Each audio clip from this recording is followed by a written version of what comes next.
We begin this episode of Amber Ascension far in the past of where our current party is. 10 years ago, in front of the monolithic Atlas pyramid. We are at its entrance, a bustling area of commerce and business filled with Atlas employees, as well as the managers and business denizens of the rest of this world, going to and fro, conducting their jobs. Most people here have a serious and cutthroat air about them. There is one making their way from inside the building to out. Cian, can you please describe yourself at this time and place? Ian has lived a very, very long time. So this is just like, in comparison to her life, barely a couple of minutes. She doesn't look terribly different. I know on screen I look completely different, but this is for later. Still wearing the gold chained front piece, but it is tucked neatly underneath a lab coat, where she's got a cute little name tag that is pinned to the pocket on the front. Her hair's tied up in a messy bun that definitely took about 10 minutes to actually do to make it look extra cute, and that's really the biggest differences with Cian. You are carrying a box of personal items as you go to leave, and someone runs up behind you and pulls on your clothes, and you turn around to see this smaller blue-skinned individual.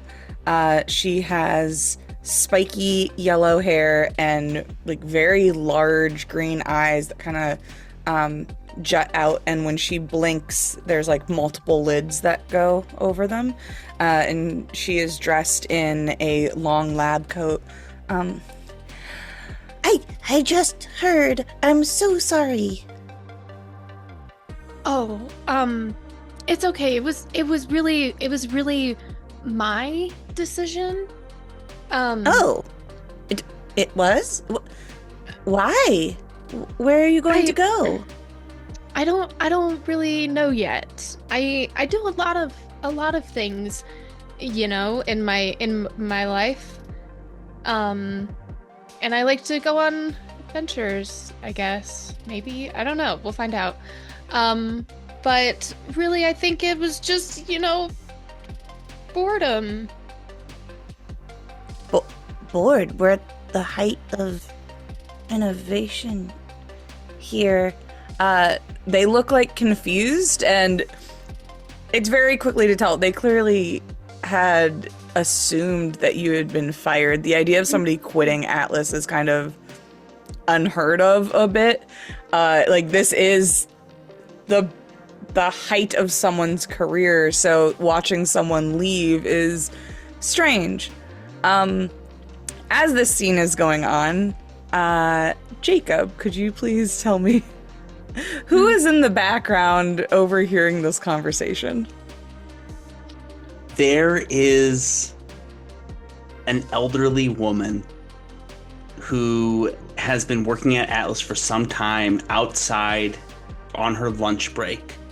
It's like midday, far past lunch, but she's finally been able to go out, and she's just sitting in the courtyard eating this tuna sandwich. Oh, you're making choices? Okay. Wait a second. And Cian turns around like almost like slow motion. Hello, Agnes. Hello, Cian. So, where are we going? I have the woman from Monsters Inc. stuck in my head now, and it won't I'm go watching away. you, Wazowski. Always watching. you, Cian. And I specifically said Cian that time. So if you're leaving, where are you going next? I don't know yet. That doesn't seem like a very good plan. Well, you can't even schedule your own lunch breaks, so. Touche. Also in the background, Craig, could you please tell us who else is here in the scene? There's this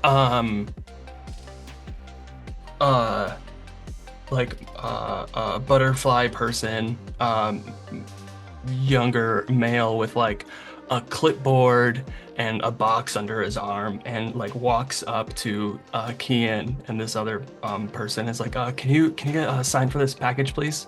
And like hands a pen, and like looks impatiently. Yep, totally. She can't do that. Technically, my termination doesn't go through for another 15 minutes. I'm leaving early. I can sign it. I'm telling Lilith. I hate you. Okay. Do you want the package? I totally do. Okay. And grabs the package and the pen and scribbles definitely not her own signature and hands it back. And then he like grabs the clipboard and just like walks inside the building. Well, I want to open that package. Yeah. If you're gonna open it here? No. Okay. I'm gonna go around the corner and open it. Okay. So she just waves to everybody. I'll probably see you guys around. It's not gonna be the last time, I'm sure. It's a small, big city. That's what they all say.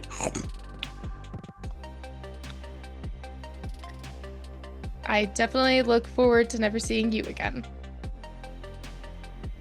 The feeling's mutual.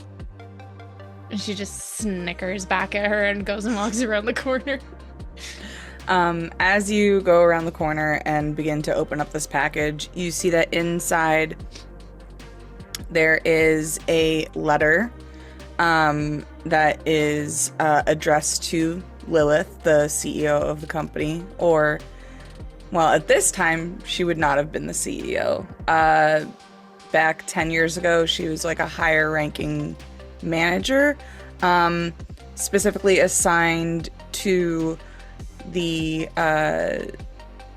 protection of assets in the basement of the building. That's kind of like a more secretive topic that not everybody has clearance for, but she was like the manager of the basement level, essentially. And you see the letter in question basically just says, we've reached this sort of equilibrium. It's stable. It's effective. It has not killed it. And inside there is a piece of what we all know now is blue frozen amber. But back then, I don't think Cian would have known exactly what it was. Because this is just when they were beginning to experiment with that substance. But inside, you see that there is like a moth that is frozen in the blue amber. Cian delicately takes it out, puts it in her pocket, and then is not sure what to do next and anxiously eats the letter.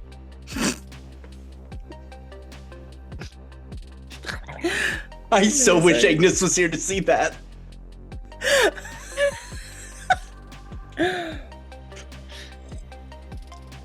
Okay. What do the next couple months look like for Cian after this moment?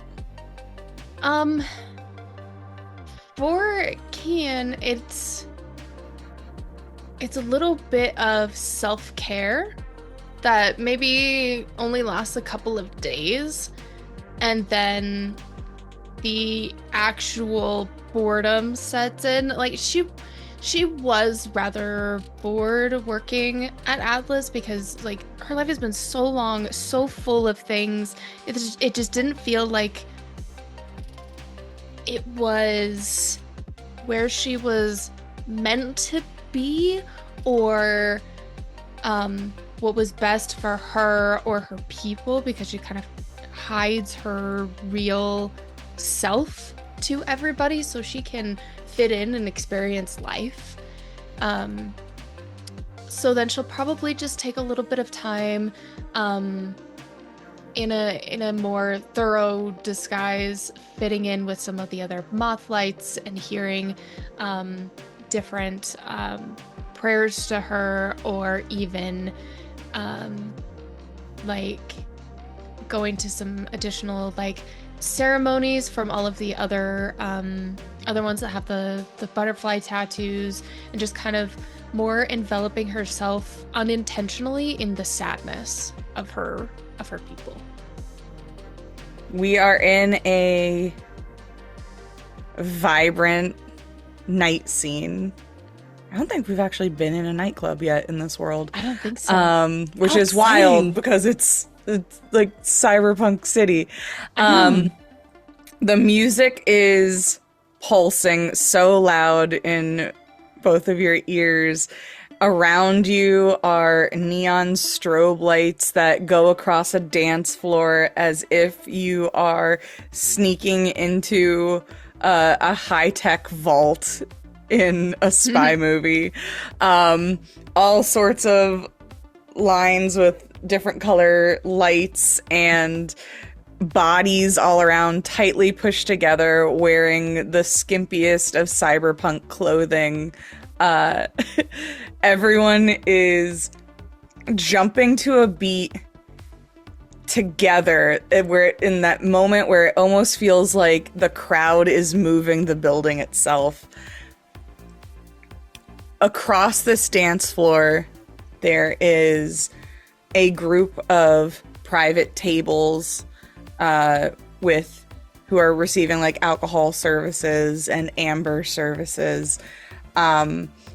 And off in the corner of this VIP section, the walls kind of surrounding it are a little bit taller, not completely cutting you off from the rest of the club, but definitely giving you a little bit of a break from the intense music all around you, so that you could have a conversation if wanted.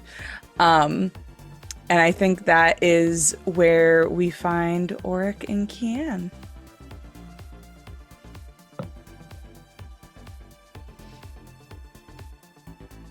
Okay, so now what? Pardon my manners, Mothlight. Nice to see you. Nice to see you again.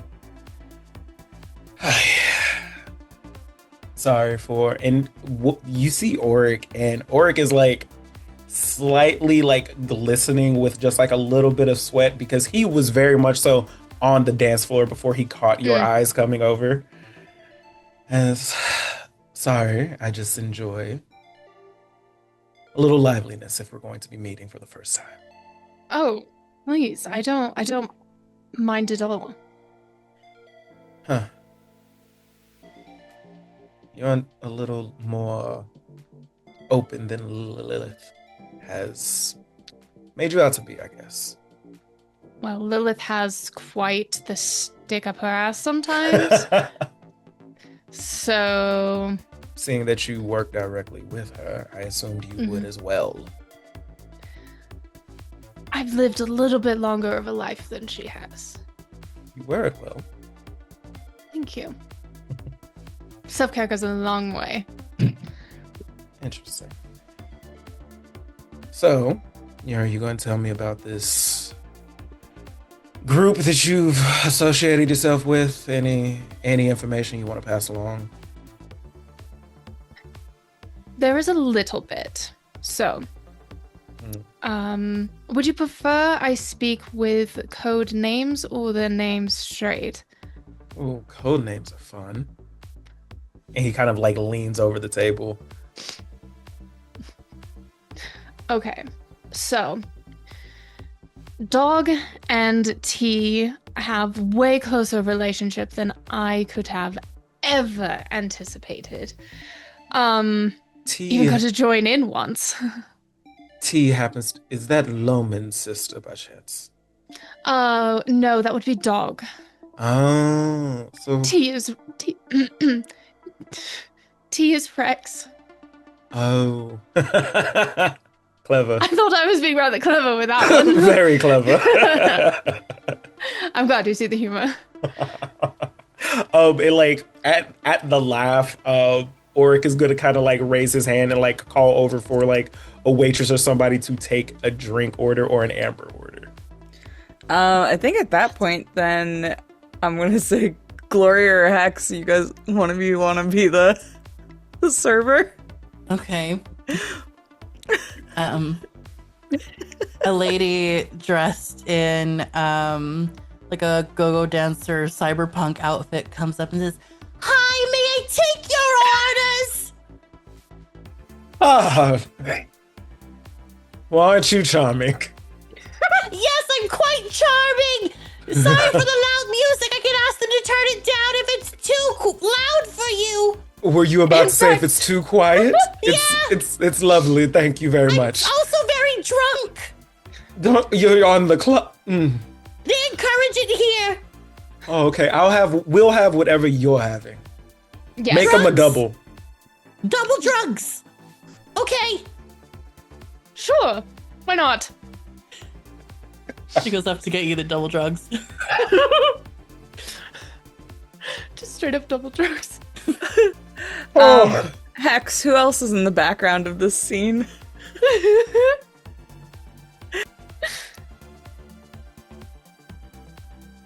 There we go. I was going to say somewhere on the dance floor, there's a individual that catches like the large motion of Auric and just kind of starts to watch as if working up the courage to go say hi, even though they are probably like several social ladder rungs down below the basement. Aww. And will probably help the other help our other friend with the double drugs and goes specifically to set everything up nice for Auric. So you're a patron of the nightclub, but you see that there is someone assisting them, so you go to help them. Basically as a way That's of brushing past and attempting to flirt. Love it.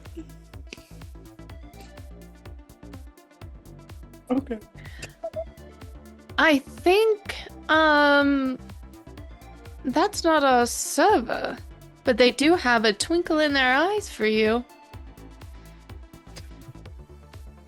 Are you sure they're looking at me and not looking at you? Oh yeah. Want to have some fun? Yes. I'm gonna like you. This is going to be a great working environment. So whenever they bring over the drugs, you catch us like mid conversation, and Auric is gonna reach towards the one who does not work here and like slightly grasp their hand as they grab for the. Are you holding drugs or what? What? Excuse me. What? Haven't seen you here before. That's funny, because we were down there like half hour ago. I swore I saw you. I couldn't get near you, but you dance good. Yeah. Just thank you. completely like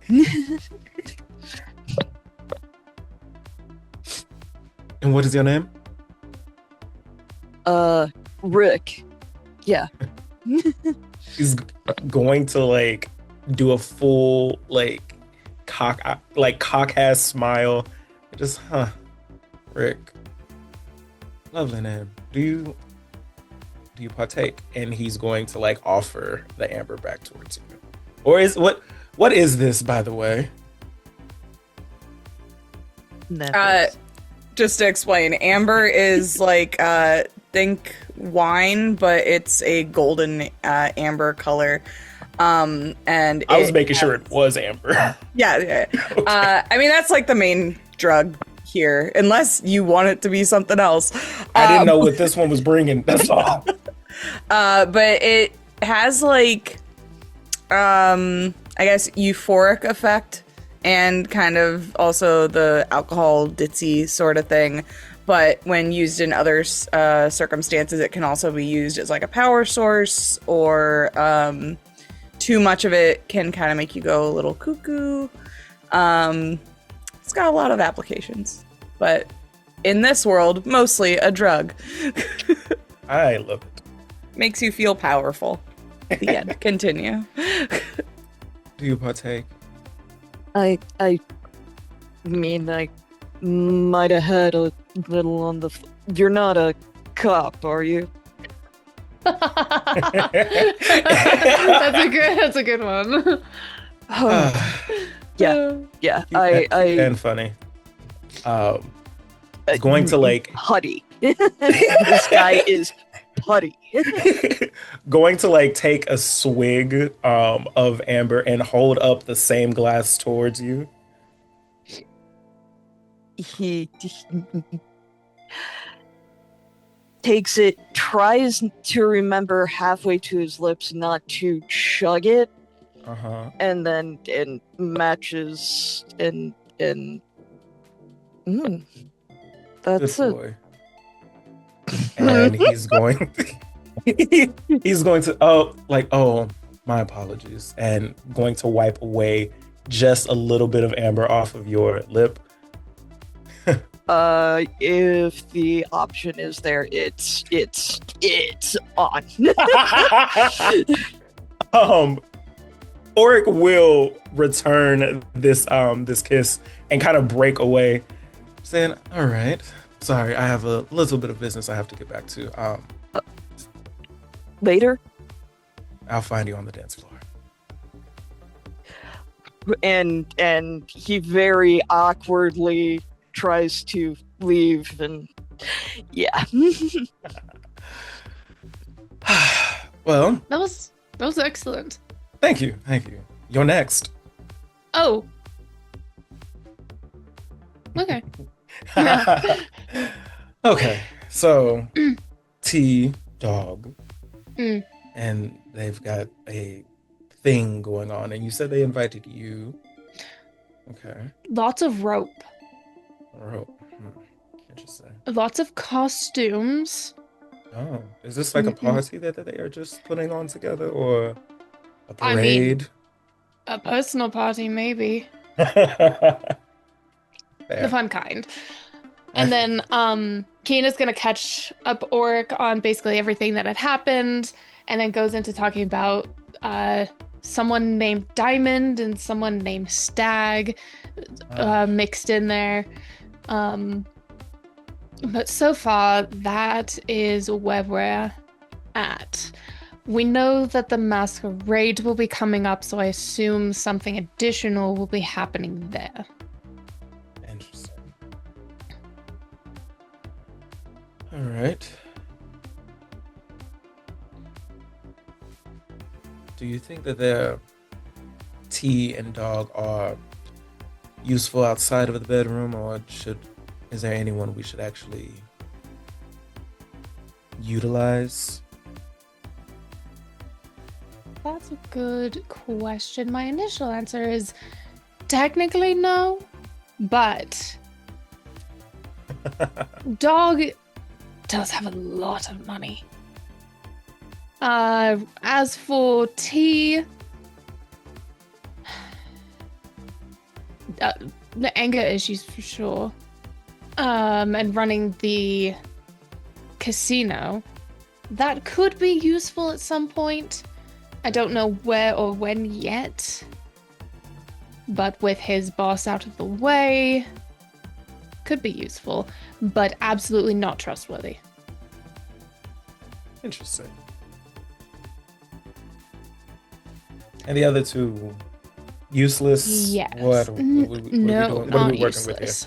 So Diamond works for the Resistance. That would be an excellent inn. Okay. And then Stag is probably one of the most talented hackers I've ever seen in my very long life. Coming from you, that is a very big compliment. Yes. Good to know. Well, I think I'm going to let you get back to your little mission here. And I may or may not show up and try and get in between tea and dog. Ooh, well, I will have fun insulting you and pretending to not know you in the hallway.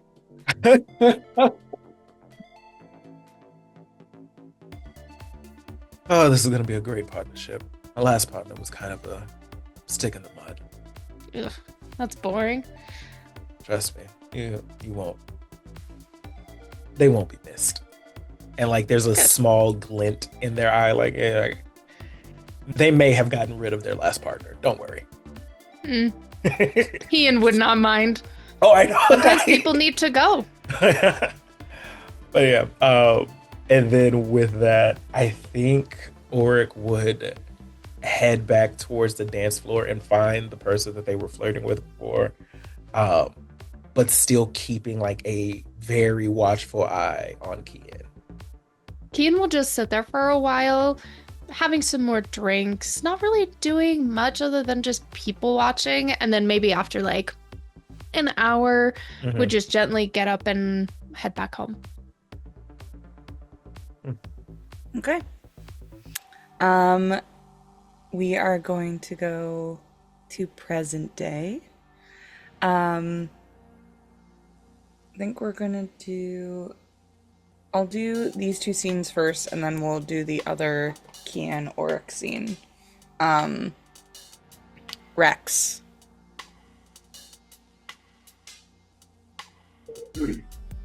When, because I don't want you to read it on screen, but you are writing this letter. Are you delivering it by yourself, or are you going with anyone to slip and where are you are you going to this person's home, or are you slipping it like under their door at work? I think I'm delivering it to their house. Okay. Could you please describe like Rex's demeanor as he approaches this small home that's actually let me look at a map real quick. Boop, boop. This would be in Elithera, which is the little town right in front of the access to the Red Line district. And there is this little home that's kind of run down, but the person who's lived here has put like a lot of care into trying to cultivate some like really nice landscaping in the front. Like, it's small, but it's like little perfect at areas of flowers that are like clearly very well taken care of. How does Rex approach? Rex, and this is obviously before the masquerade, but since waking up from his nightmare, he looks kind of disheveled. His suit is not quite sitting right. He does not have a tie. His shirt is like misbuttoned. His hair has fallen down a bit into the front of his face, and I think as he walks up to the door and sees his reflection in the glass and is able to look in to see the quaint but not elegant home, he just, seeing himself, gives him a pause. That he looks at the letter. He was planning to deliver it to them in person, to hand it to them. But as soon as he saw how he looks, he just slips it underneath their door and turns and walks away. Okay. We then go to a very different location. Mags, could you please describe what your hacker nest looks like? The nest is a tiny little, like, studio apartment somewhere back where people forget that there's actually an occupant there, especially because of how little noise they make while they're home. But there's just racks upon racks of servers, of screens, of half-finished bird drones, and a place that's supposed to be for sleeping. It's got half of Hunan disassembled right now, and they're kind of poring over a like, you know, the sci-fi row of monitors, the one that they're actually coding on straight in the middle, and typing away furiously, trying to put all of these things into motion all at once. Right. I know that you had wanted to set up a few things before the gala tonight. What is Mags working on right now? And because I think we're gonna have to do some rolls. Oh yeah, we're gonna have to do some rolls. Right now, they are checking with a certain individual if the coolant that's been keeping them kind of slow, lethargic, hard to wake could be routed elsewhere. Okay. So you are you contacting the Voice of Atlas on a computer, or do you, like, I assume some sort of device right now? It is, I mean, it's technically, like, routed through 5 different ways to Sunday to, Sure. you know, general hacker shit. But they are trying on a computer. Okay. And they may have, like, a headset half popped on to try and listen for stuff, and they may have a bird outside keeping watch. Amazing.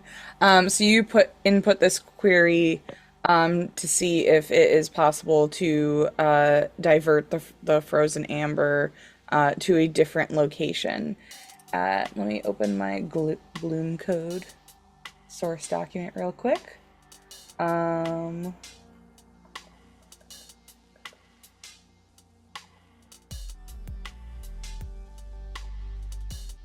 You get a response that comes in the form of growth dot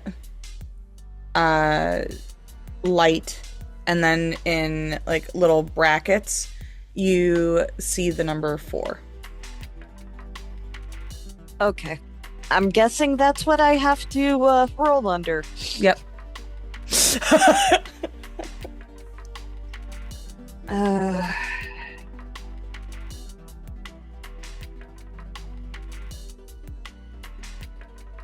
Hey! Okay. You see this response and you're able to kind of send a decoding message to get more information back. And essentially you are sent a encrypted document that you watch it like decode the second you open it, kind of like just like a rain down effect like in the Matrix. As this document kind of is revealed to you, and it is about how they diverted the amber into the basement. There does seem to be a way for you to reverse it, but to be able to reverse it, you would have to return it from a solid state to a gaseous state. No liquid in there? Nope, doesn't seem to have a liquid option. Okay. Alright. We will have to see about the air conditioning vents then. Would that be a possible way to transfer back, or is there somewhere along the line that this transfer is taking place? So there are definitely vents that are directed to it. As long as it's put into a gaseous state, these vents can essentially suck that all back up. Okay. If that's tied to the AC unit, you're not sure, because once again, the schematics for this place are so weird, with the basement kind of being completely detached from the construction of the actual Atlas pyramid. So you don't have access to wherever these vents are connected, but given this, what you can infer from this document, these vents exist. Okay, so this is something that I could potentially, in the heat of the moment, try to put into. Yeah. Okay. Then I will shoot off a thank you, and soon. Tonight, or however long it is between. You get a response back that simply says listen.soil, and then there's a question mark query. Frick.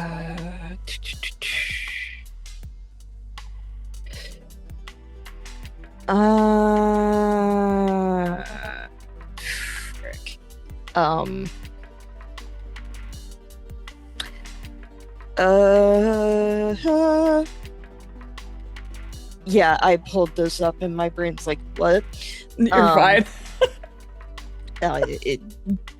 Trying to remember how a translate of freedom would be. Well, right now, so after studying Bloom Code for a while, you know that listen.soil is something that it kind of asks a lot, and it refers to memory as something buried, alive, and patient. And it's almost like a mantra of this thing that it sends you when it's like basically to say, I'm patient, I will wait, kind of thing. Okay. All right. Thank you. All right. Is there anything else that you wanted to prep before we dive in?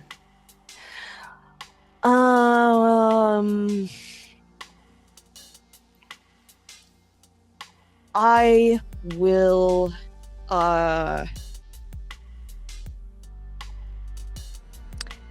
I'll prep the recording. Got it. And that will that will take me a few minutes, because I may have decided what I wanted to do, but I don't have my speech for it yet. Wonderful. Okay, then we are going to go, I think, to Jaznah. Jaznah, where are you getting ready for the gala?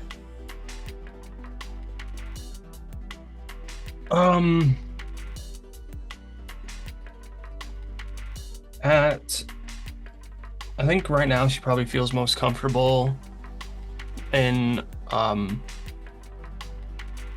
her like barracks in the Resistance. She's like ready a little bit early and is pacing around, kind of nervous and also like wanting to get it over with at the same time. Are you wearing the medallion that Kaylin gave you or no? Absolutely, yeah.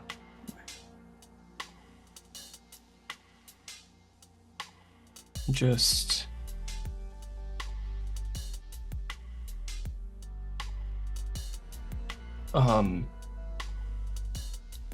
is the Resistance underground? Yeah, the Resistance HQ is like in old subway tunnels. Yeah, that's right.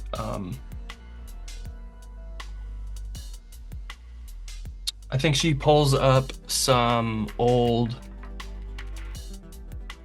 like photos of her and her family when they were younger, and just is like reminiscing on when things felt simpler than this complicated mess that everything has gotten into now. And just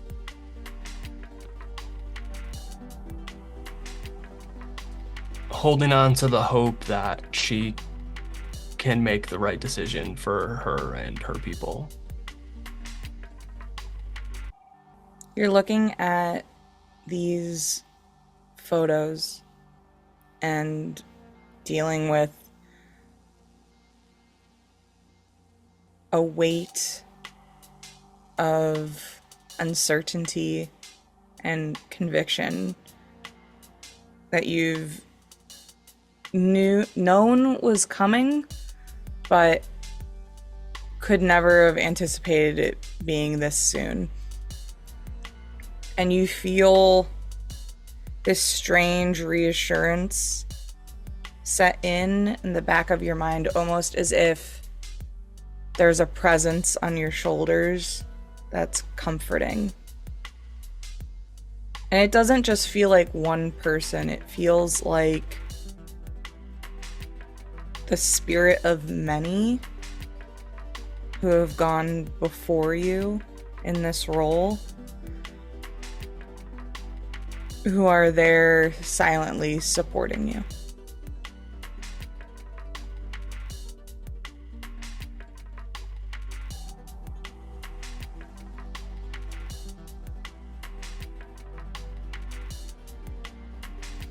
And we move away from that somber scene. How's Nevis getting ready for the gala? Oh, thank you for asking. I think she is in her flat, in the loft area of her flat, and is standing in front of, looking up at one of the mirrors above her. And she is looking through, going in and out of her walk-in closet, and pulls out a really nice dress. And this is for the gala that we're all going to now, right? Yes. Okay, so I have a little outfit ready. I mean, it's imaginary. I'm not going to put anything new on. Nevis is not wearing this. So she is also not wearing a mask to the masquerade. She's wearing a barely there sheer dress with a plunge neckline and intricate neon pink, blue, purple, and orange illuminations with movement similar to the Aurora Borealis flowing all over it. She's also wearing clear platform heels, and the soles are made of iron for a cyberpunk Louboutin look. And she's gone downstairs once she's ready, goes over to her shelf of favorite things and takes the big clamshell purse off because she is taking it with her to the gala. A wild choice that I'm sure won't have any repercussions. None whatsoever. Oh, whoa, okay. And she's packing it with some things. Wonderful. What are you packing it with? You're not going to tell us, are you? I guess not. Oh, Okay. I'll tell Jenel. All right. That's fine. What's the over under on some? There's some rope in there. Well, of course she's going to have some of her personal protective items with her. I need to know what Cian is saying. I need to know. Crazy. Yes, I do. Crazy. Amazing. Where is Nevis meeting Rex? I think he's coming to her apartment. Okay. Before he comes up, Nevis is just going to pull out her phone real quick. And she's thinking about all the people that might be in attendance. And she pulls up Oryx's number and sees that they haven't really spoken, but she types in the message, "Hi, it's Jenel. I hope I get to see you today, big boy."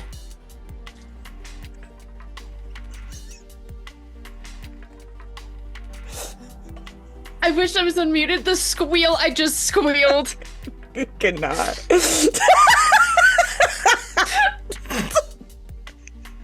Amazing. Anyways, continue. Well, I've said what I needed to say. Does Oryx message her back? So, If, in case you don't remember what I said, "Hi, it's Jenel. I hope I get to see you today, big boy." I'm broken. I gotta mute myself. I'm broken and I have to talk. Woo. Okay. You need me to take it from the top? No, "Hi, I it's just- Jenel. I hope I get to see you today." Stop fucking with me. My question is, if the show was a movie rating, what rating are we at? Oh my! They've had an orgy already. Like Okay, they cool. I literally don't have an feel bad for orgy what I'm about to almost say. every episode. I'm not gonna feel bad for what I'm about to say. It's like, so I'm keeping Oryx myself unmuted. Oryx taps back. Is this name thing a kink of yours? Because is this what's getting you off at this point? She says, "I don't know what you mean. I just want to see you is all. It'd be really nice if you joined me and Rex for Dr. Fireman Cop." You're acting like you haven't seen me every night in your dreams since we met. Oh, that's true. Be nice to make it happen. You know where to find me. Tell Rex I can't wait to see him again. And it's gonna be with a winky face. And then she says, "XOXO Craig."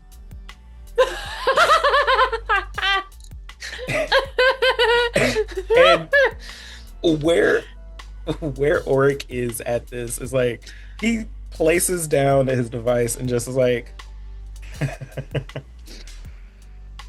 "Oh, Loman, your sister is going to be a real treat." Amazing. I think it's at that time that Rex probably shows up at the apartment. Nevis opens the door and says, "Hello, darling." You look Hello. amazing. Oh, is everything okay? I'm just had a bad night's sleep is all. But no, Oh. I'm fine. It's Chiron's downstairs. He knows what he needs to do. You have the goods, right? Of course. I was gonna ask if he had taken care of what's already in the boot, but I do have extra. Perfect.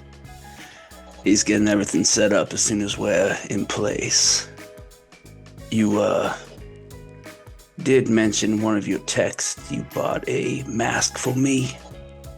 Do I did. really need to wear it? How does Rex look right now? Like, what is his hair and everything? He's put himself back together.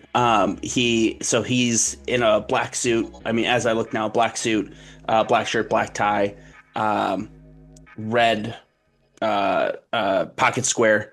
To him, he's like added a little like bedazzled tie clip. So for him, he's like, yeah, I've dressed up, but. He knows that this is a masquerade. I think she just looks at you, and if you look put together, you seem fine other than having a bad sleep. Just say, do we need to take care of it first, or do you want me to get the mask?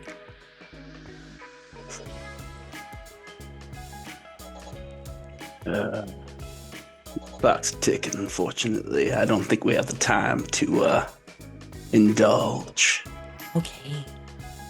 Just in case, And she runs over to the back and she pulls out a little box that contains the mask, and she takes it out and like puts it on him.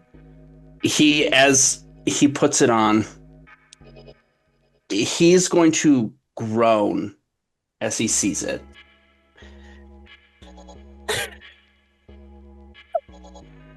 Do I really have to wear this? Darling. I feel like I look so stupid. No, darling, you look so handsome, darling. Oh, look, it matches your suit. It matches everything. In what way? There's gold and purple on here. There's not a bit of gold and purple. Fine. Darling, no, think about it, right? I'm gonna You say show up, though. everyone's gonna think you're my bodyguard. Everyone's gonna think that. With a mask like that, it just screams bodyguard. It makes sense. As long as it makes you happy, I suppose I'll keep it on. But if one person makes comment about it, I'm taking it off. Fine, but also, if it doesn't make you happy, you could take it off. It's fine for now. Okay. Great. So, if anyone makes a comment, then you can take it off. Deal. Good. Great. Do they head? Yeah. Rex holds out an arm to her and ushers her down to the waiting car to Chiron. We will get back to what that car is up to later. Don't worry about it. I believe that brings us to Cian and Auric. Mm-hmm.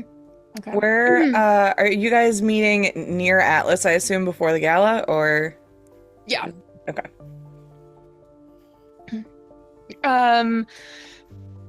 Cian is dressed in the attire that I have been wearing this whole time. Unable to wear a masquerade mask themselves because of their cute fuzzy antenna. She instead constructed her own crown with shards of frozen ember. It's not like the actual like blue amber, but it's like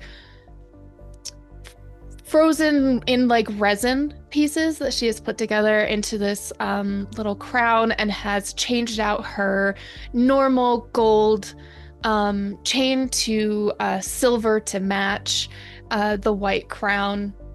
with the touch of ember, and is in all black outfit. Per usual, it's just a little bit more silky than normal, and is definitely not wearing like a skirt or a dress. It's 100% just like pants that are wide enough to look like a skirt, and is still still exuding this unique sense of confidence that she tends to only have around Auric and not the rest of the group. So she's more her real self when she's more around Auric. And just comes around the corner, like kind of like fidgeting with the crown, making sure it's sitting right. Hi. Oh, so you're really going to this thing, huh? I think it would be more suspicious if I don't.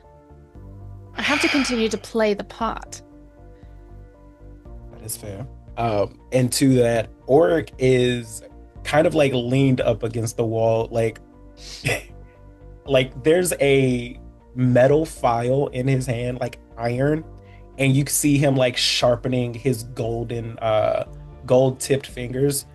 Just like, all right. So, what is your plan for this evening? What is this gonna look like for you? Well, first, do you need some new gold plating?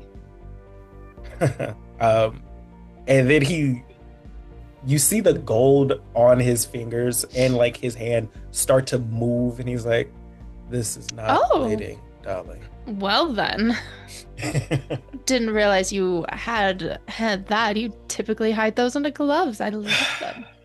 Wow. Starting to turn over a new leaf. Okay, we'll have to dive into that one later. As for how the evening is going to go, things are a bit weird because I'm not totally sure where everybody is at despite some efforts. I know that there is going to be some leading up to distractions, some attempted embarrassments of tea. I do, however, still believe that we can use Dog's brother as a mouse. When you say that, listen, I would prefer to leave Lomond out of this, but I see that this is your... Well, here's the thing. I think we have to do something first before they do something. Because I think they're planning to use him.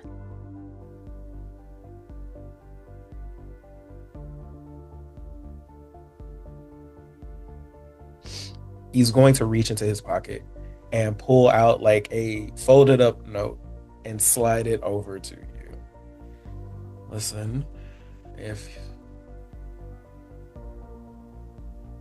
you get a chance to be alone with Lomond, or if you can trick this into Max's hands, they'll be preoccupied for a good chunk of time.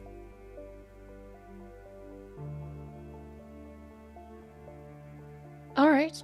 And she's not going to look at it and is just going to put it into her pocket. She feels a sense of trust with Auric, and just tucks it away. As for now, I will continue to go along with what they expect me to do, help cause some distractions and, whatnot, which obviously we know are not going to go very well. Maybe. But I'll continue to play the part, and when they get to the tree, we'll see what happens when we get there. Good job. Thank you. Why can I not say Lilith? Lilith would be proud. Hopefully she makes me proud. Oh. We'll see about that. You run along before somebody catches us here. This whole thing can't know you and all. Cian puts like a I lost the word for a second. Cian puts her hand on Orc's shoulder and more just like a confident, we've got this way, and walks off. You do look lovely, by the way. So do you. And at that, Oric would go to their device and start to open it up, and they still see these horrendous messages between Nevis and himself, and it's just like, I really don't want to hurt you. I don't want to use your brother as a pawn, but they... And he pulls at his necklace, which is like also a locket, and he pops it open, and you see like it's like a photo of Oric as like a teen, and he's like with his, like, there's a... Oric is a jackal aura, which, so he has the face of a jackal. His body is still this like dark, almost purplish hue, but next to him you see like a younger lioness looking facial features, and he's looking at it and saying, Onda, I have to do what I have to make sure you're safe, and closes it and puts it back in. All right. And as I leave, I see Nevis and Rex arrive, maybe? Yeah, if you want, that's totally fine. As the car pulls up and Charon is going to let Nevis and Rex out, Jaznah and Mags also would probably... I think all of you guys are kind of probably showing up around the same time.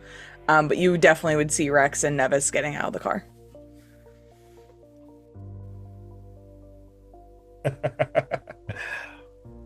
He's not going to go over or say anything, but he is going to message Nevis back. Wow, you missed me so much you dressed him up like me. Cute. And would we see you at all or no? I think you would see the back of my head as I'm walking away. Okay. She would look at her phone and look around and say, darling, he's over there. We have to... I wanted to say hi. Darling, he's leaving. Good. Let him walk. Fine. And But I bet he smells so delicious today. and Rex, you would also get a message. Lovely mask. Fuck you. Sorry.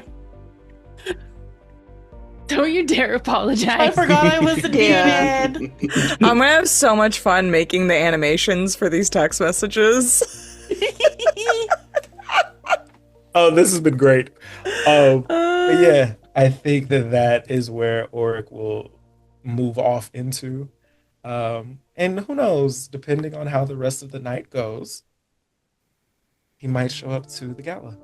We'll see. Bye. Thank you for joining Bye. us. Thank you for being a Cian. wonderful scene partner. Thanks.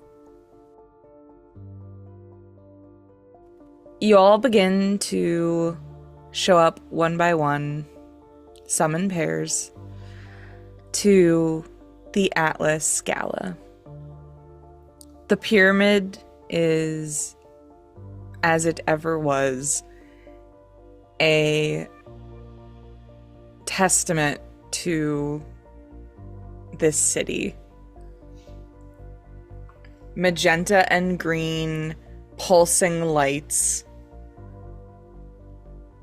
completely cover the entryway of this mostly glass building.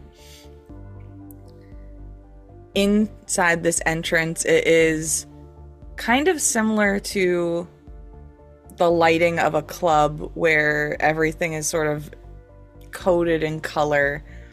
There are hundreds of people in here, all wearing different sorts of masquerade masks, holding drinks of both alcohol and amber alike. Executives, employees, scientists, and friends of the company are all invited.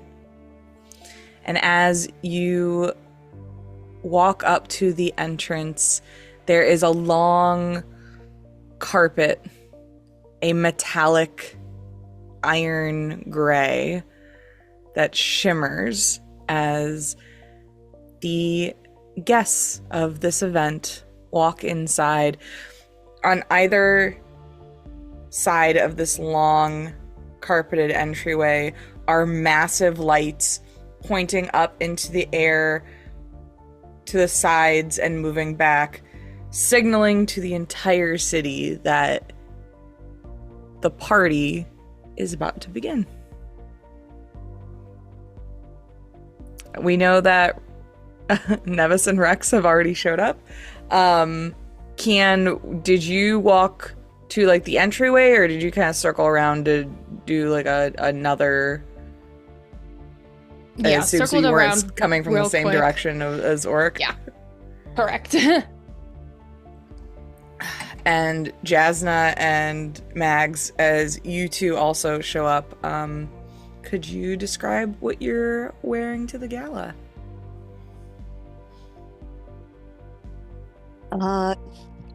Sheer, a sheer black, top and leggings with a very iridescent and dark blue to green shift, kind of jacket that, just flows out behind him. Kind of cape-like, but with the same mask that I keep hitting because I'm not used to it.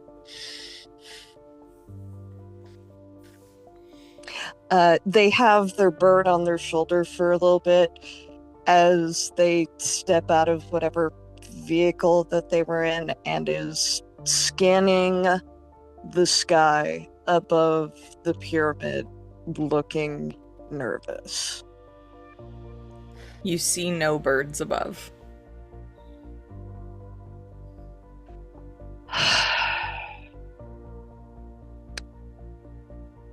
And I make gestures and they fly in an opposite direction for a second before it just kind of fades out of view. Okay. What is Jaznah wearing to the gala?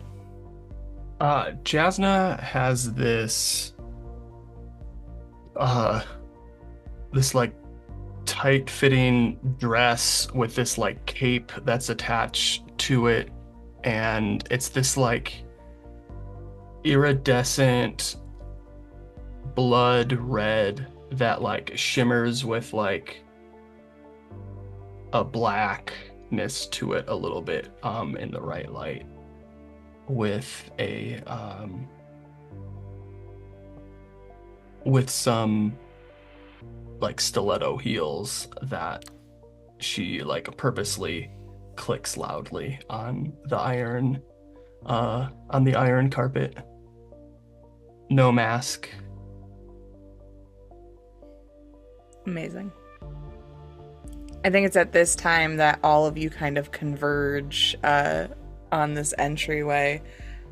Cian walking up from the other side of the building. Oh, is Rex still holding the mask in his hands, or did you just toss that bitch? He tossed it out as he took it off and threw it outside. Dang it. Okay. I mean, that would have just happened though, so Yeah, it would be on the ground somewhere. Yeah. Okay, good, because I want to get it. If I see it, I want to grab it. Give me a perception roll. Okay. I think you have keen sight, don't you? I think you might be absolutely correct. Let me just double check.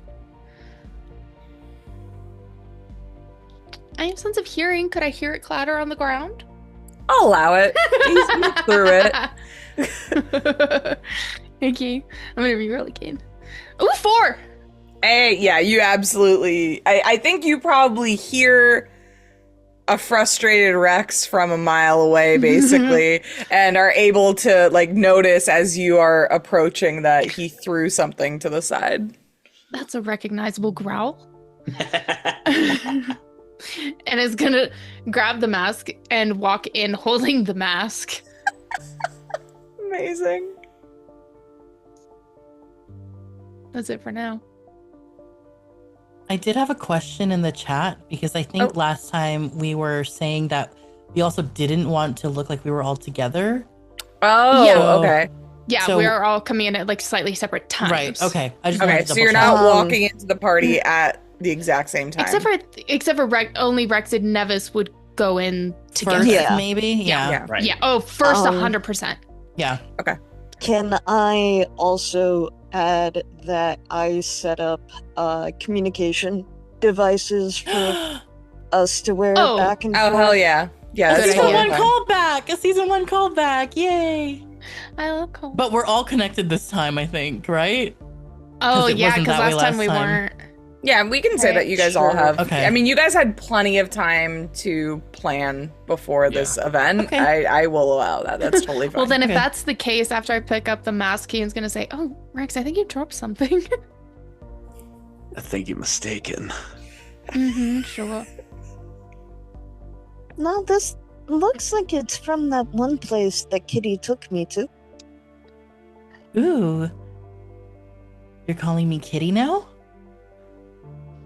I mean, can I not? He looks at Rex. Can they? Sort of, yeah. Unintelligible growls. Okay, Witcher. Whatever, yeah. Max wants to call you Kitty. Max can call you Kitty. I'm here to play ball. I'm a team player after all. Don't you mean Bowl of Yawn? Ow.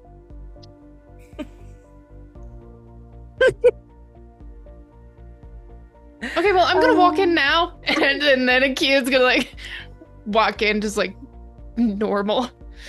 So has everyone kind of staggered their entrances at this point? Is everybody inside? Yeah. Yes. Great.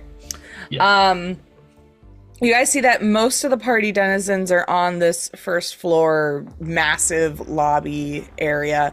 On either side there are these very it's just like they're like these large concrete blocks basically that make up these stairways. They're very imposing. And then in the front on a large pedestal raised up high into the air is the statue of Atlas holding the world, which is their like company logo. Sort of like this Grecian-esque statue, which is this strange juxtaposition to like the very cyberpunk vibe of the actual pyramid. So you have like this like blue magenta glow on the back of this very traditional, beautifully artistic statue. You see that there are a couple people sprinkled throughout the stairs and up on like the second floor balcony area of this entryway. Far off into the back of this area is where you kind of see the elevators that go up to the multiple glass floors where people actually work in this building. Y'all are gonna have to tell me what you want to do. Trying to think of like a good mainly because I'm not sure on time, but I'm trying to think of like a good like cliffhanger. Don't you We're worry. gonna have to worry about that. You do not have to worry about that. Jaznah is heading straight for the bar and maybe hopefully meeting a couple people there. Okay. Yeah, I don't have a hard cut off either. So Jaznah's heading to the bar. Where is Cian heading in this building? Like, are you Casually socializing, walking, kind of. So she's gonna like casually walk around, maybe like, oh my gosh, can Agnes be there?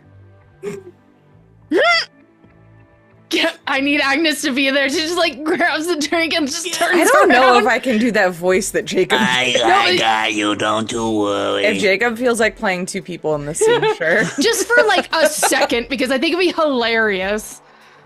Well, look what the cat dragged in. Didn't you say something along the lines of, that's what they always say? And yet, here I am. Look at me, being proven wrong once. Everyone's bound to have it. And you thought you were infallible. Good. And you're looking mediocre. And she's gonna grab some champagne off of a tray and turn around and walk away. Same old Cian. Jacob, I'm gonna need some art. That's all I had. Other than that, Cian is walking around to see if she can get eyes on I forgot the brother's name. Lomond? Lomond. See if she can get eyes on Lomond, but not do anything yet. Okay. Where is Mags going upon entry?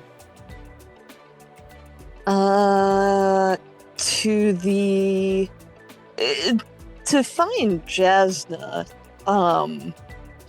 and also to have a drink of courage or two. Okay. You see that Jaznah has made their way over to the bar, and I believe is ordering a drink right now. Just Amber, one of those large rocks, not the smaller, not a bunch of those. Did you have just one of the large rocks, and then like just a little a hint of orange, like it get a peel, and then just like spritz it just the tiniest of bits. No one can ever do it right. Okay, it's fine. Thank you. You see that there is a Naga gentleman who is serving you. They have this like bright orange mohawk that is like laid back in layered scales, and the rest of them are like a teal shift color between blue and green. And they actually do like impressively, the special bartender stuff. The bar flair?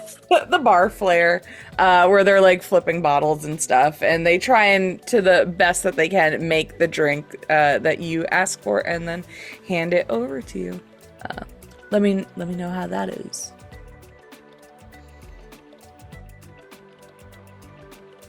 Okay, it's good. Thank you.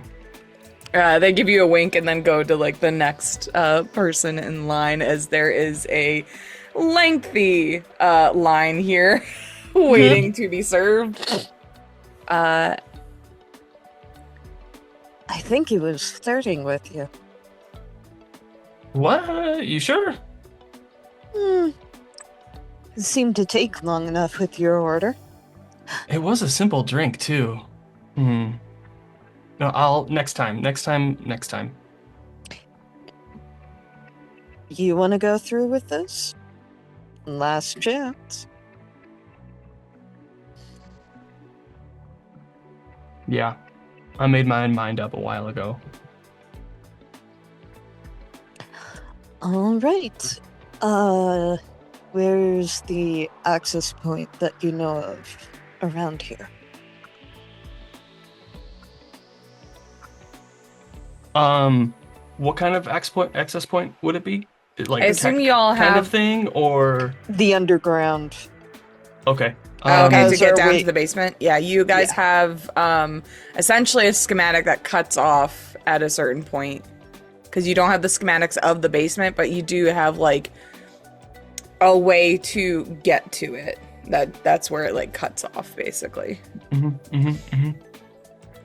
I guess. Hopefully not far from here. No, I think if we go through those doors, down the hallway,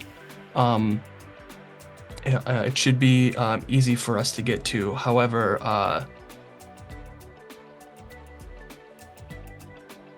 it looks like the door is being watched. Hmm.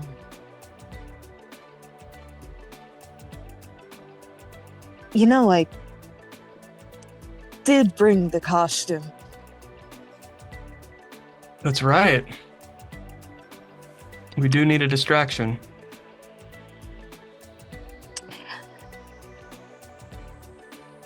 I'll, see what I can have my bird do.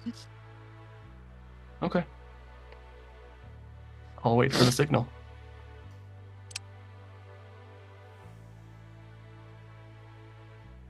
All right. Are you sure he was flirting with me? Do you look back at the bartender at all? Yeah.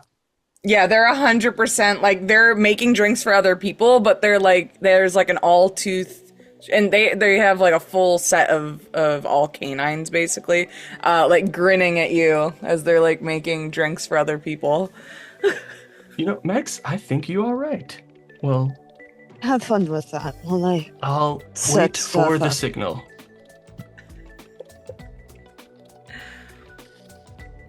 Amazing. Where are Rex and Nevis heading at this party? I think when they like mingled into the middle of the crowd, trying to see all who's here, they're planning to go see Lomond quickly. And I think after like a couple of minutes, Rex would lean over to Nevis. Have you seen that worthless brother of yours yet? Or should we play party a little bit longer? Can we see him? Go ahead and make a perception check for me. Crap! Okay. I was not gonna give it to you. But he's my brother! Okay. Could Cian be talking to him already? For them No, to because see? you didn't say that. You would I also was have just saying I was you would- looking. You can I just also had an you can give me idea. a perception check, and if yours is, we can do it contested if yours is higher. Okay. Okay. Love y'all. Fight. I'm ready to fight. I hope this is good enough. Me too. Can we say mine first? Yeah. I got a 2. Hey. All right. You can have this. Cian, you are looking around to try and get to Lomond before whatever Nevis and Rex has planned happens. But unfortunately, you clock Nevis ascending one of these massive stairways up to the second floor. And following her gaze, you can see Lomond is up there with a couple other executives. Okay. And then a I'll go couple to. groups over, you also clock Lilith. Okay. Not gonna do anything with that yet. Instead, I'm gonna go find Mags. Okay. I also have a question, and then the thing Sure. Rex is doing. Question: is Sin here? Once again, perception check. Okay. Aw, There are hundreds of people here. 3. that's a good point. 3? Yep. Same area, but on the opposite side of the second story, right? So Nevis is making her way up one of the stairwells. Sin is over on, like, near the other one, because there's, like, 2 of them, right? Right. Is he is he on Lilith's side or the opposite side of He is on Lilith? Lilith's side. Okay. Okay. And as they're making their way up towards Lomond, Rex is sending a text to Chiron and just asking, is everything in place? And Nevis is just going to ask Mags, everything taken care of? Of course. Okay, I think Nevis would believe Mags. Wouldn't look into that a bit more. I mean, face value. everything is taken care of. Don't don't like it. Please tell me that was Rex saying it like that. I don't like that. Don't like it. Don't like it. Princess. Sorry. Oh, Princess. Discord curtain. Oh, shit. Nevis, as you get to the second floor, you see your brother, hair disheveled as always, ears very fluffy and pointed out to either side. He's wearing very expensive suit, but it is ill-fitting, as if someone had all the money in the world to look nice and just couldn't pull themselves together. Oh, darling, he didn't even try. Clearly, fashion does not run your family. It does not. But I'm going to put on my best smile. Good luck, kitty. And I think that might be the first time. Well, maybe not the first time, but she rarely gets frustrated. And having to go play nice with her brother is not something she likes to do. So, are you coming along? Because I think Rex would come along to continue the work as appearing as your bodyguard. Okay.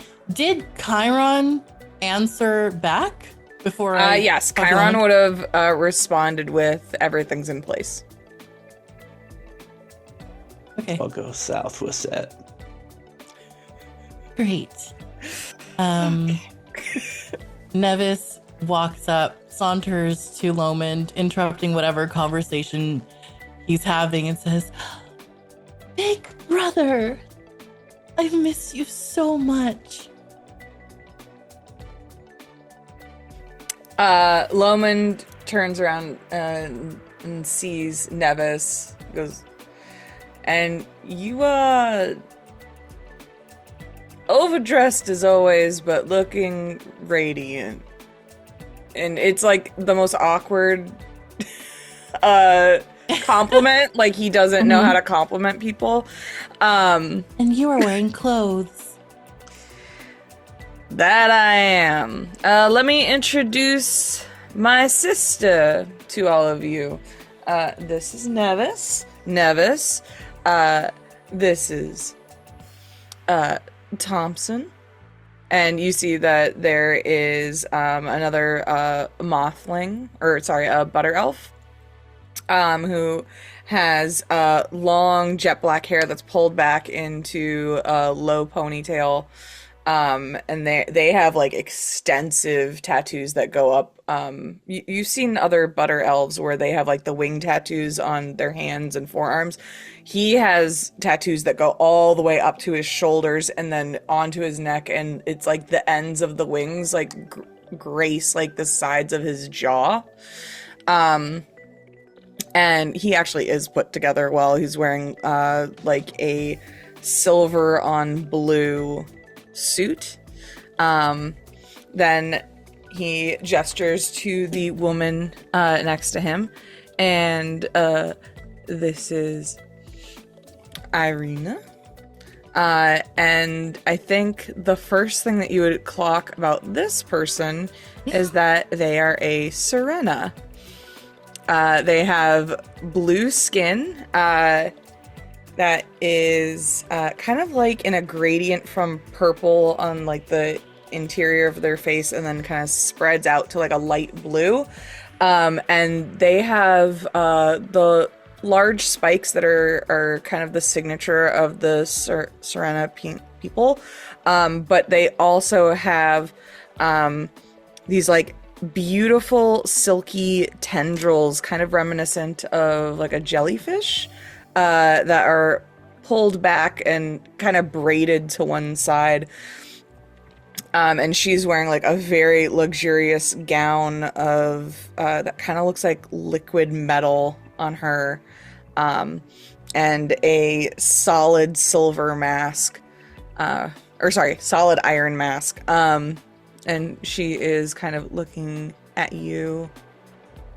Are you wearing the shell purse right now? Yeah. Wonderful. She looks at everyone and says, "Everyone looks so stunning," and then smiles really big. Amazing. She kind of like very obviously looks you up and down. Her eyes for sure linger on the shell. Do you like my bag? I love your bag. It's all Thank the you. fashion in Syringa. Oh, it's a family heirloom. How interesting. Do you have any ability to read people? I have something, I'm sure. I have lockpick. Not helpful. Not gonna help right now. I can okay. lockpick your mind. You can just make like a basic roll for Okay. when you don't have a stat for something. Okay. It's basically like an Yeah, insight a roll. D10, in this right? moment. Yes. Okay, I only have sweet talk, which probably won't help me here. Unless Actually, I mean, she's being really sweet. so- yeah, I I'm would talking. allow you to use sweet talk. Okay, cute. What's my DC? Actually, you don't have to tell me. Don't tell me. Surprise me. Well, I gotta... Okay, the 5 looks like an S. The 2 looks like a backwards S. It's a 2. Amazing. She says that, and there's like, because you're using sweet talk, there was a lot of suspicion in her eyes, clearly at first, but you're saying it's a family heirloom, and then she's looking over at Lomond, and there is this air of confusion. Like, are y'all part Syringa? Like distantly, I just don't know. And she kind of like gives your brother like a questioning look, like, huh? And I think Loman's probably used to your antics at this point, given your history together. And instead of like straight out calling your lie, he's just gonna be like, my sister has unique tastes that she's able to acquire antiques from my heritage that I can't even fathom. Exactly. I'm so sorry to interrupt this conversation. She's not sorry. But Big Brother, I really did want to have a chat with you and my bodyguard in private. Could we maybe go somewhere that is still in the vicinity, maybe, but, you know, just not around everyone? Of course. You'll all have to excuse me, family matters. And he kind of like nods to everybody and then takes his leave. Does Rex recognize any of the executives that may have attended Cerberon's Gate? Specifically, anyone who maybe has been in the VIP lounge? I think you would have recognized probably Thompson. That Okay. He definitely would have partook in Cerberon's Gate. Irena, no. Okay. To Thompson, Rex is just going to flash a smile to Loman's comment of, has interesting taste. He goes, "Don't we all, Thompson? Don't we all?" And he's going to turn and follow behind. Okay.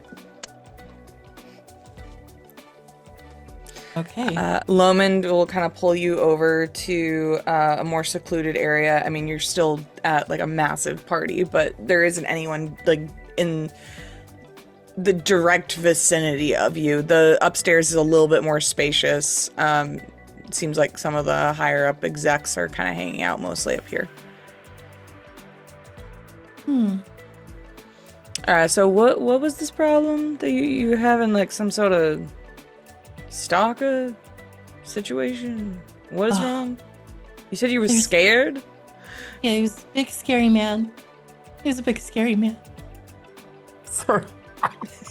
Lowen looks over at Rex and then back at you. It's like, that doesn't seem like that would be a problem, given He was. you have a bodyguard.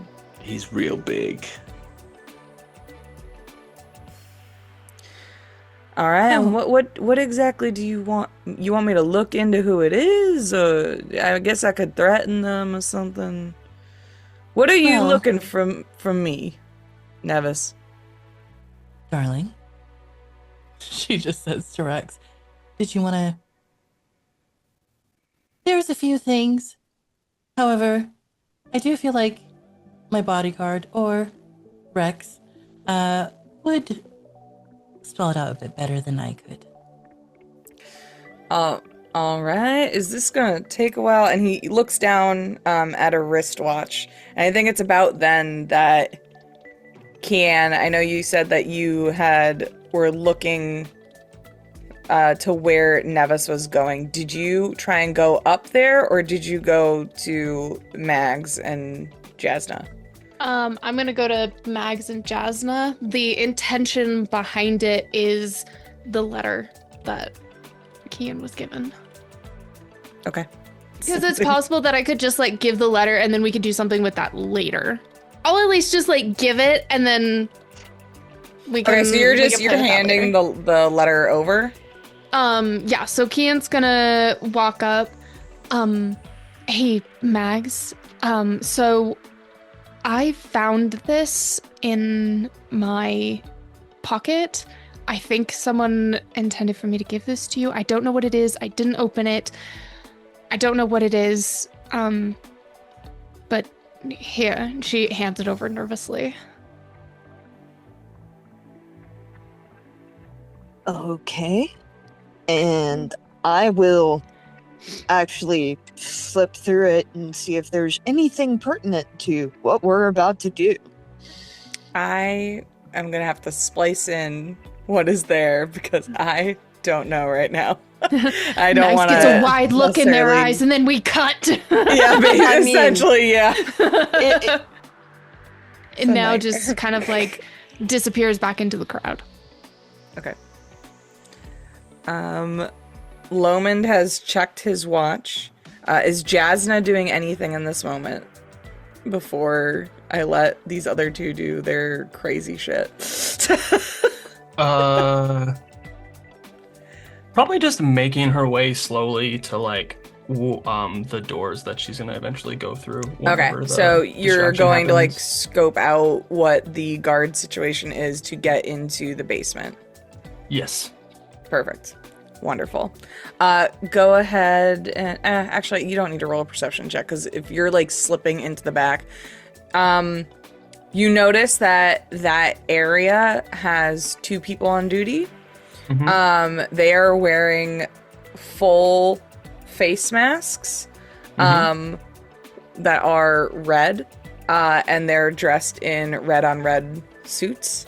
And they're standing on either side of that door that you don't have the schematics that go past it. Do I see any? Are there any other bird people here that work for Atlas that have a red mask that I could possibly try to take? Ooh, good question. Give me a perception check as you kind of like look back around the party to see if there's Yeah. anything that stands out to you. 2. Yeah, absolutely. You see that there are a couple of these red on red guards that are sporadic throughout the Atlas building, clearly in places where they don't want party goers to kind of go off to. And you do see one that has these vibrant yellow feathers sticking out the back. And I go up to her and like, anything unusual so far? They look you over. What? No. I'm working here. Yeah, I know. Me too. I came to check on you. I just needed to. Lilith told me to come down and grab your masks. Someone else was gonna bring some new ones that, like, you know how they're always changing details of the party? They're doing this stuff last minute. They're distributing new masks to everybody, and I just gotta take yours before you get new ones really quick. Ow. What? Are you sure? And they look around. Make a deception roll for me.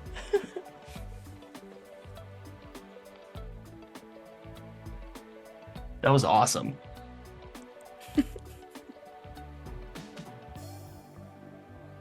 And Nope. They squint at you and go, I wasn't cracked yesterday. Move along. okay. All right. Thank you for your time. And their like feathers puff up. yeah. But I want to try to get a look at the mask that they have to see if there's anything that I could try to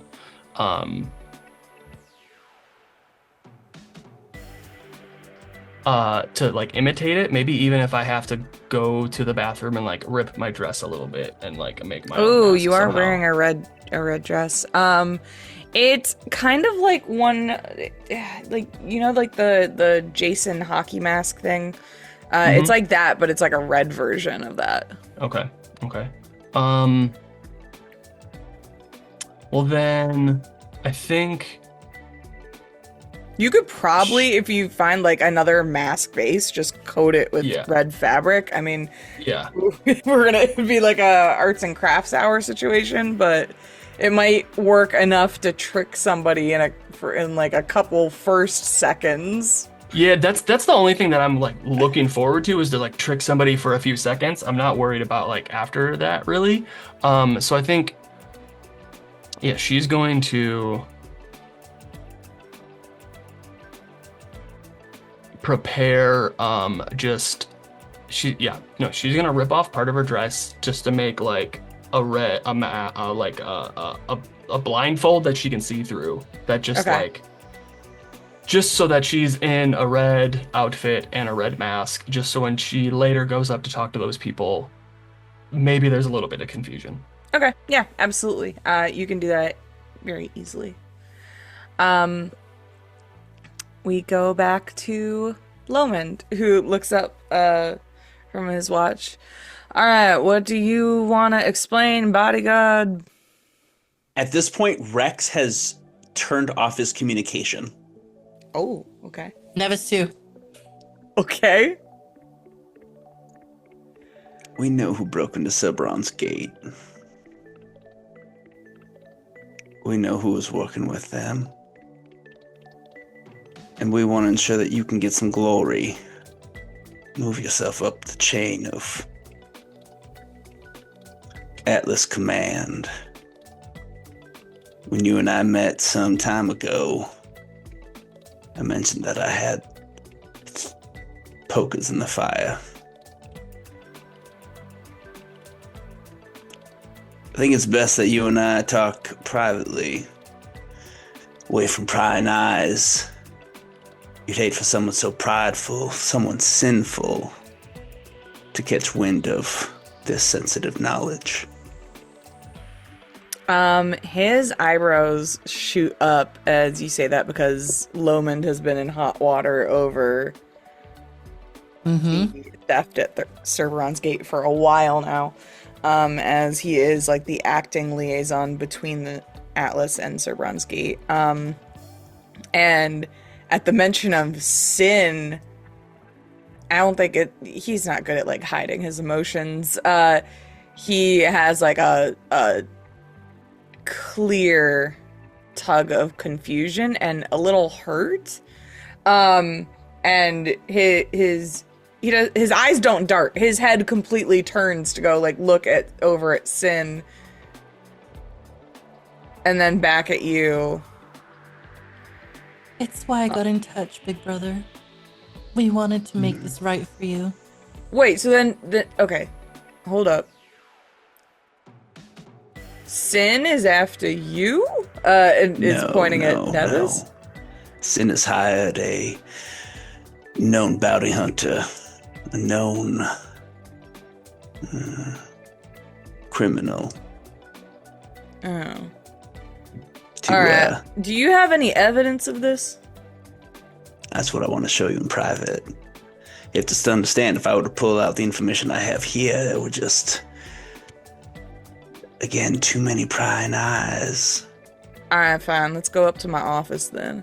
And he begins to walk y'all back to one of the elevators that will go to the higher up working floors of Atlas. Nevis, darling. And he's gonna stop at the elevator.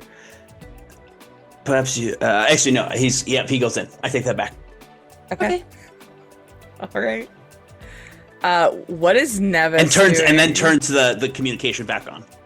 Okay.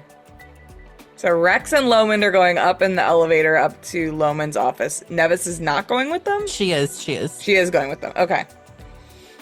Okay. The three of you are heading up one of the glass elevators that goes up to the top executive and manager floor where all the glass offices are.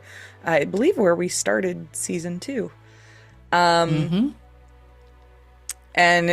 he starts walking you back to his office. All right, and there's no one in these halls. I mean, this place is empty. Clearly, everyone who works here is down at the party. And he kind of looks back at you all. What kind of evidence do you have? Is it it better be substantial? It's quite... It'll really knock your socks off. Blow a hole in all of his plans. I really thought me and Sin had a good working relationship, but if what you're saying is right, that is extremely unfortunate. And there's kind of this twinge of anger at the idea of him being betrayed by someone who he works so closely with. And I think Rex, in this moment, you also probably get that it's a little personal. There's a personal connection there. So you guys get to his office, and he doesn't sit down or anything. He just abruptly turns around. All right, what is this evidence then? And Rex shakes his, rolls his shoulders a little bit. And as he does, you see a dark form release off of him and come down into this stout figure. Similar to Panic, but instead of being lanky and long, it looks almost like a gorilla with these massive fangs. This is my friend Pain. And then he does it again, and a Panic standing 6.5 feet tall behind him goes, "This is Panic.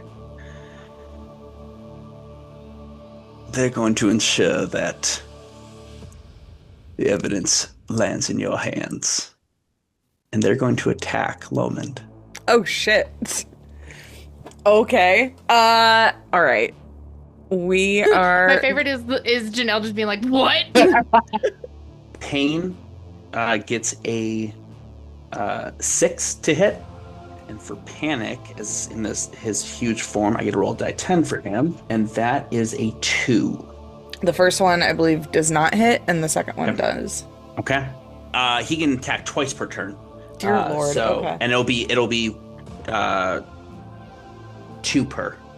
Do you have to roll twice, or you just roll once? I think I rolled twice. Okay, so go ahead and do the second roll.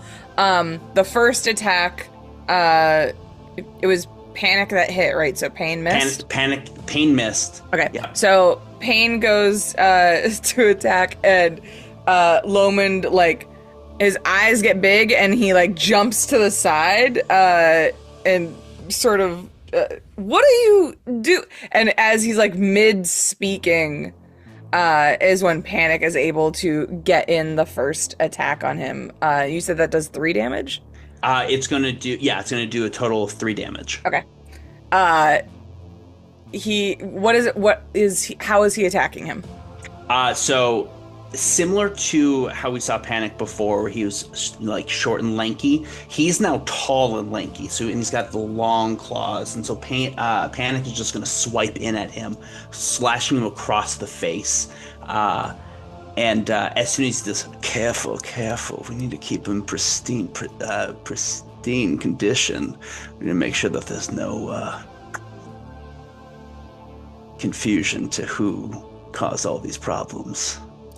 As you say that, and Panic like slashes into him, it's like an aggressive slap, and Loman's face goes to the side, blood splatters off. And then he looks over at Nevis, like completely crumbled.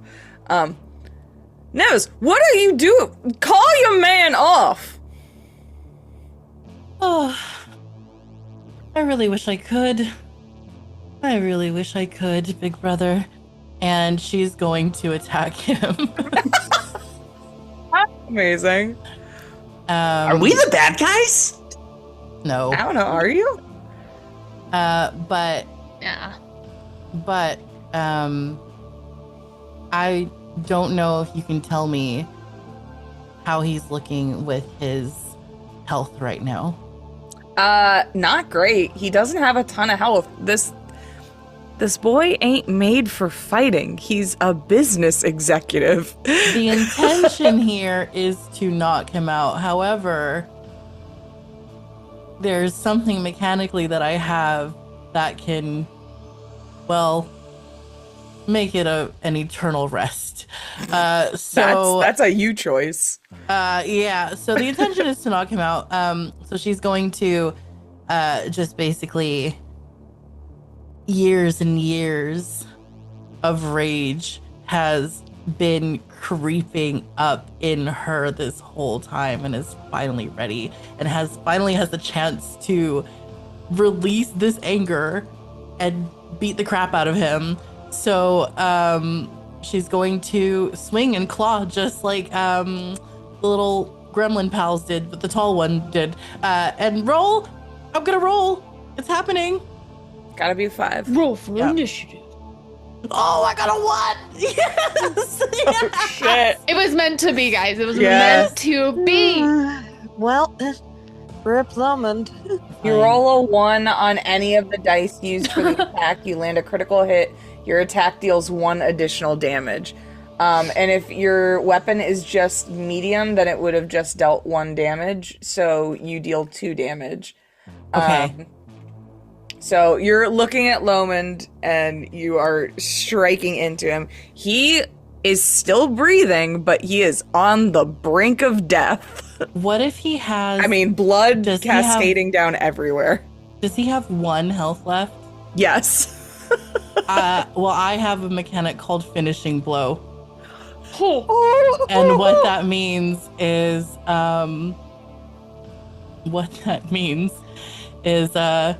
if a creature has only 1 health remaining after you deal damage to it, the creature dies. So you're okay. However, no, I'll let you talk Do you? first. Is this like an ability you have that you have to activate, or is it just something that happens? It Because just happens. then I don't think you get to choose, because in this moment, your intent is not to kill your brother. You're trying to just harm him. But as you channel your memories and your hatred and all of this pent-up rage that you have kept inside that made you leave your family to begin with, that drove you to watch and monitor your brother for the last however many years, that has like been this point of revenge motivating you, and you let that out. You let the beast out of its cage, and you tear into him, and you are unable to control yourself as you push him past that last remaining health. And the last thing that Loman sees before he dies is just Nevis with no mask. And he falls to the ground dead. Nevis stands up. She says, "Darling, we need to write a note." And then basically turns to him, opens her little clamshell purse, pulls out a detonator and says, "I'm going to push the button now," and presses. I need to know what everyone else is doing in this moment, or the moments leading up to this. Before we know that moment, as she presses the button, Rex goes, "Cheers to Annette." Cheers to Annette, darling. Oh, this is going to be so funny. So, God. Jaznah had put on the red mask. Did you head back towards the door that leads to the basement? Like, are you enacting that? Yeah, I would be waiting for Okay. some sort of distraction. Okay, that Mags is planning on having the distraction go off. Where is Cian in all this?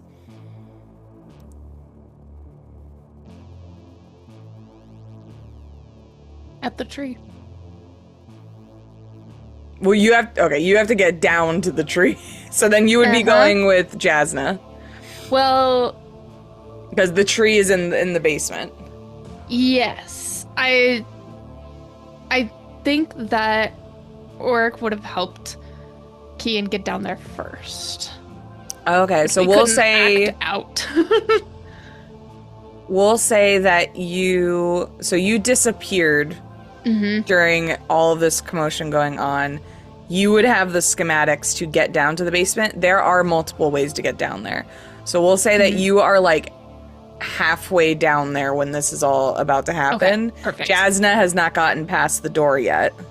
Okay, excellent. Mags is about to launch their distraction. So I'm going to say Mags is going to do their distraction. Jaznah's going to get past that door. Cian is halfway to the tree. And then we're going to resolve the shit that Nevis just did. All right.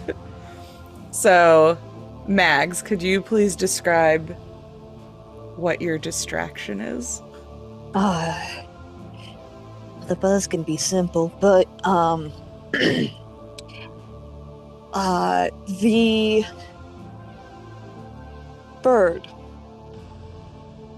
suddenly materializes at a spot where they can be pointed directly at the giant statue of Atlas, namely the spear. And as that happens, the mouth opens and this projection comes out of the mouth. And it's Rex. Gentlefolk of Atlas, esteemed CEOs, and other guests of renown, we kindly direct your attention to the room around you. It was a stroke of pure genius that Mr. Sin was able to persuade a Mr. Lombard to help encourage you all to be here tonight. While you were here, I'm happy to say that their plan of staging the heist went off without a hitch, and you all fell for it. As the humble messenger of this pair, the reason you're all finding out about this now is because you won't be in the way for much longer. And that tides up at the same time that the button presses. Amazing. The entire Atlas pyramid shakes as our attention is taken from this party to a car parked in the garages that sort of go right under the Atlas Pyramid. Off to the left side, the same side that faces the bank, frozen in amber still to this day. And Gloria, I'm gonna need a demolitions roll. Holy You're gonna make me roll for it? what? Let me just double check my Your newfound demolitions roll? yes, just What? to double check. We what have I been need to- planning this for months. We didn't plan at all, remember? Oh yeah, we don't scheme. We've never schemed once in our We lives. never once had a never conversation. done a scheme before. This group is not horny, not schemy, not nothing. So yeah, so you basically get to roll a d6. Oh, okay. Is the thing. You roll a d6, you get a 2 or a 1. Uh-huh. Atlas comes down. Okay. That is what is happening, essentially. Okay. I'm terrified. I'm scared. I just Oh my gosh! what'd you get? Holy shit. Okay. Oh, okay. Jacob, cheers to Annette Supposed to has to go happen this now. way. Cheers to fucking Annette. Cheers to Annette, darling. Okay. So just to clarify, because you guys sent your big plan, your big plotty plan. It's not just this building, it's also other Atlas buildings, right? You have multiple buildings that are rigged. Great. Okay. I just want to remind you, you're at the top of this building. Yeah. Oh, Great. they'll be fine, I'm Okay. sure. Wonderful. So Yeah. just take out the tree, like. Here, don't worry, I'm about to explain. So, as the glass around this entire pyramid shakes, and then there is a massive explosion from where the parking garage is, the cracks up the side of the building spider out within seconds. And you start to see massive chunks of glass falling down into the party, into this entire area filled with hundreds of people. There are screams of panic as the entire pyramid begins to shatter around you. Nevis and Rex, you are on one of the top floors looking out at the city as you see explosions happening in the distance. This is basically the ending of Fight Club. I was just That's about to say I happening. didn't know I was in Well- the fucking thing of Fight Club. As that is happening, Jaznah, you have this. The building is coming down around you. Do you push past the guards and get past that door? The basement is solid concrete. It is not made of glass. It's probably the safest place to be. And you are at the back of the pyramid, nowhere near the entrance where people are running out. Yeah, I am going to. If the guards are there anymore, I will, try to do something. But I will. The guards have straight up opened the door because they are also trying to save their necks and run downstairs into an area that they're technically not allowed to be in. Yeah, the bird was set on autopilot to do all of that. As that was going on and you start hearing the rumbling, Mags would have gone back to Jaznah and gone, come on, let's go. Yeah. This isn't the T-Rex, but let's go. This is perfect, and yeah, she would, as fast as birdly possible, would try to get down there. Yeah, you both run down the stairs, the door swinging shut from the blast behind you in a way that completely destroys that entryway. It is now, there is rubble where you were before. And you are kind of trapped in the bottom portion of whatever lies beneath. Cian, you walk down a dimly illuminated blue hallway. You feel the rumble above as this massive explosion goes off and the building begins to fall. But you are safe down here, beneath the earth. With possibly no way out, though. With possibly no way out. Granted, you guys did find out last episode or the episode before that there are the railway tunnels that the Resistance uses could potentially connect into this basement, possibly. But yeah, you are heading down a hallway, and there is a set of white double doors in front of you that open upon your arrival. You enter into what looks like a jungle. There are bright greens everywhere of hanging vines, vibrant flowers of magenta and orange and yellow. It is almost as if you walked into an indoor containment area at a zoo or a conservation area. There is a mist that's being produced out of vents above. It is so cold in here, though. You don't understand how these plants could possibly be living in these temperatures. There's like crystallization, like ice on the edges of everything, until you see a little bit closer that these plants are jagged and crystal, not round, not natural. And they all kind of coalesce into the middle, where you see, as the mist clears, there is this massive, pulsing green tree that is completely encased on its trunk and roots in blue frozen amber.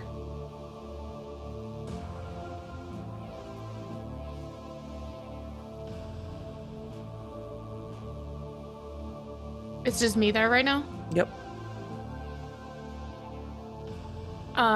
Cian's gonna walk up to the tree, place her hand on it. I'm so sorry. But that's where I'm gonna leave Cian for now. And what are Rex and Nevis doing at the top of this building? Do you have any last final words before we end on this cliffhanger? Rex, looking out across the explosions happening around the city, he's just smiling. I'm no longer on a leash. I'm a dog who's been let free. Oh, what wonderful things we're gonna do to this city. It's ours. And we are going to make it so.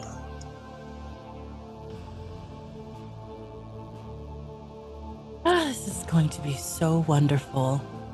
I, for one, Amazing. accept our new overlords. But yeah, that's part one of our finale. Yay! Holy shit, dude.